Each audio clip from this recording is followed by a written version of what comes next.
Bonjour à tous, aujourd'hui étude de parité avec la fonction définie sur R par f de x égale x cube moins 4x. Il y a 5 questions, d'abord on va calculer des images, ensuite on fera une conjecture sur la parité, on la prouvera, et on finira par une petite étude de signes avec une factorisation, on est parti. Première question, calculer des images, donc on a l'expression f de x, alors je vais mettre des parenthèses en plus, c'est donc x au cube moins 4, donc fois x. Donc calculer des images, c'est juste remplacer ici x par des valeurs.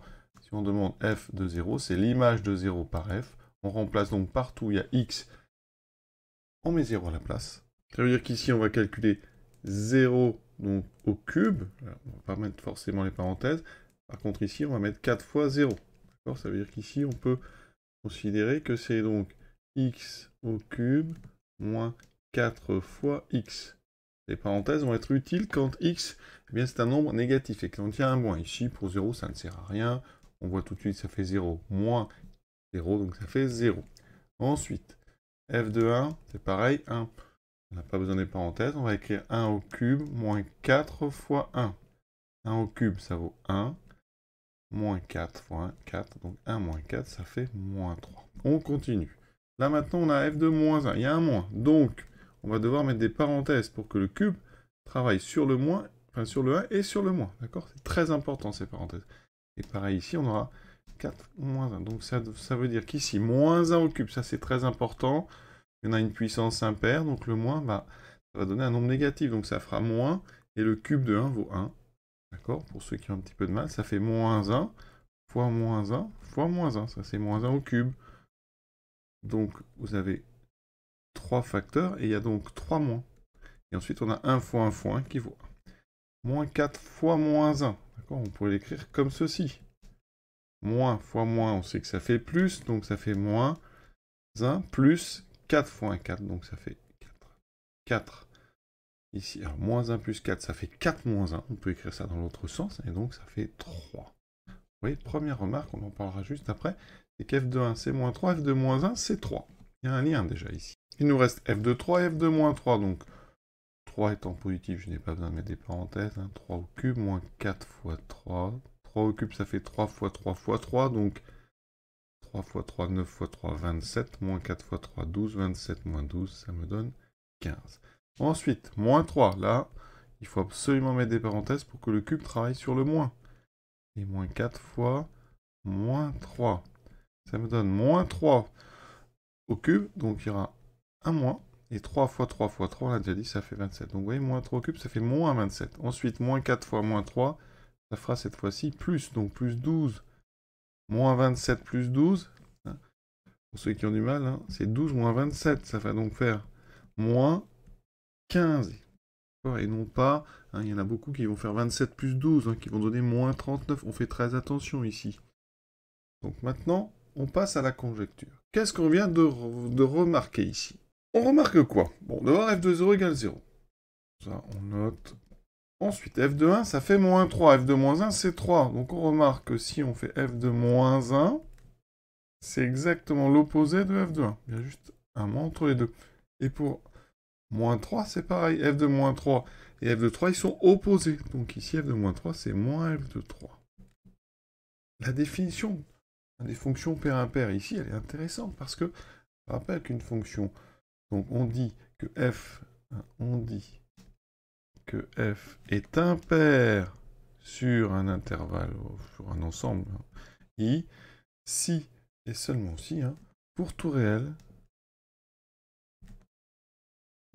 de l'intervalle ou de l'ensemble i, on a f, tout pour réel x, on a f de moins x est égal à moins f de x. C'est-à-dire que quand vous calculez l'image d'un nombre, ça sera l'opposé de l'image de son opposé. En français, c'est pas évident, mais ici, vous voyez, ça veut dire que si je mets à la place de x, si je mets à la place de x le nombre 1, ça me fait f de moins 1 égale moins f de 1. C'est exactement ce que j'ai là. Pour x égale 3, c'est exactement ce que j'ai là. Donc ça, eh bien, c'est un indice. La fonction pourrait être impaire. Elle n'est pas forcément, parce que la définition d'une fonction impaire, c'est pour tout réel. Donc, c'est pas parce que vous l'avez vérifié pour 1 et 3 que ça suffit. Il faudrait le vérifier pour tous les réels. Donc, là, on va pouvoir faire une conjecture. C'est une hypothèse. On peut conjecturer eh bien, que f est impair sur l'ensemble, donc ici R. On a aussi f de 0 égale 0. Quand une fonction impaire est définie en 0, on a forcément f de 0 égale 0. Parce que f de moins 0, ça doit être égal à moins f de 0. D'accord? Et comme moins 0, c'est 0, eh bien, ça veut dire que f de 0 doit être égal à son opposé. Ça veut dire que f de 0 est forcément égal à 0. Donc ça, c'est 3 indices qui nous permettent de faire une conjecture sur le fait que la fonction est impaire. Graphiquement, on pourrait illustrer ça comme ceci. Donc f de 0 égale 0, la courbe va passer par l'origine. f de 1 égale moins 3, f de 1, donc moins 3, on se place, c'est très important dans un repère orthogonal. Il faut ici un angle droit. Toujours comme ça d'ailleurs avec les fonctions. f de moins 1, ça vaut 3. Donc f de moins 1 va être ici. Remarquez ici que les deux dernières croix que je viens de déplacer, qui représentent 2 points, elles sont symétriques par rapport à l'origine. Ensuite, j'ai f de 3 qui vaut 15, f de 3 vaut 15. Donc la courbe va passer par ce point. Et f de moins 3 vaut moins 15. Donc encore 2 ici points qui sont symétriques par rapport à l'origine. D'accord? Et donc, c'est pour ça qu'on peut faire l'hypothèse que la fonction est impaire. Alors la courbe pourrait être comment? Alors on pourrait imaginer, c'est pas du tout une, mais on pourrait imaginer une courbe par exemple qui est comme ceci. Voilà, vous voyez, à partir de ces quelques points. Mais on pourrait aussi imaginer une courbe qui n'est pas du tout symétrique. On pourrait avoir ici des ondulations comme ceci, voilà. Et ici, on pourrait y avoir, par exemple, ceci, voilà. Donc la courbe n'est peut-être pas du tout symétrique. C'est pas parce que une courbe a quelques points symétriques les uns les autres qu'elle est entièrement symétrique. C'est pour ça qu'on ne fait qu'une conjecture. À partir des images qu'on a calculées, on ne peut que imaginer qu'elle est peut-être impaire. Et donc il va falloir faire une démonstration pour montrer, ou pas, qu'elle est impaire ou qu'elle n'est pas impaire. Et cette démonstration, elle va passer par un calcul avec des x, et non pas des valeurs qu'on choisit comme 0, comme 1, comme 3. Si on regarde la courbe, la voici, elle est vraiment symétrique par rapport à l'origine. Et encore une fois, visuellement, ça n'est pas une preuve. Il pourrait y avoir en zoomant des petites parties qui ne sont pas totalement symétriques. Donc il faut faire une démonstration. Donc, par quoi commence-t-on cette démonstration? Eh bien, on commence toujours par choisir un x quelconque. Donc on met soit x, un réel. C'est-à-dire un élément, donc x appartient à R. On va aller calculer l'expression de f de moins x, sans choisir de valeur pour x. Donc dans l'expression de x, donc j'avais x cube moins 4x, je vais mettre moins x à la place de x. Ça me fait donc moins x au cube, moins 4 fois moins x. On va enlever les parenthèses. Donc ici, moins x au cube, c'est donc une puissance impaire, le moins, ça me fait moins x au cube. Attention, le moins n'est plus dans le cube, on pourrait mettre des parenthèses ici. Ensuite, moins fois moins, ça fait plus, on a plus 4x. Moi, je veux revenir sur f de x. Est-ce qu'il y a un lien? Eh bien, regardez. Si vous estimez à côté moins f de x, ça va faire quoi? Moins x au cube moins 4x. Ici, si j'enlève la parenthèse, moins, je développe, moins x au cube, moins fois moins plus 4x. Et vous voyez que je retombe exactement sur ça. Ça veut dire que donc, quel que soit le x que j'ai choisi, et donc ça veut dire que je peux généraliser, pour tout x réel, eh bien je viens de montrer que f de moins x, c'était exactement la même chose que moins f de x. Et donc on va pouvoir conclure, donc, la fonction f est une fonction impaire sur R. Puisque ça, c'est exactement la définition d'une fonction impaire. On a fait un raisonnement général. On n'a pas donné de valeur à x. On a montré que quel que soit le x que j'aurais mis au début, je tombe bien sur f de moins x égale moins f de x. Donc la fonction est bien impaire. Donc important, dans ce raisonnement, on prend un x quelconque, et ensuite, eh bien, grâce à votre travail, on peut donc généraliser en disant pour tout x, on a bien ceci. Quatrième et cinquième question, étude du signe. Il faut donc factoriser, parce qu'on a ici une soustraction, donc on ne peut pas trouver le signe. Comment factoriser? Il faut trouver un facteur commun. Ici on a deux termes, on voit bien que x cube, ça se factorise par x. Donc je vais mettre x en facteur. Alors x cube c'est x fois x carré, donc ici je vais mettre x carré. Ensuite, là, c'est très simple, ça fait x carré moins 4.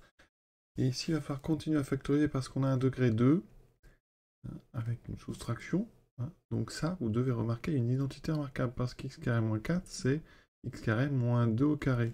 Et donc là, utilisation d'une identité remarquable, a carré moins b carré. Et c'est a moins b fois a plus b. Donc ici, on aura x facteur de, donc a moins b, x moins 2, et x plus 2. Et on a tout ce qu'il faut pour faire un tableau de signes.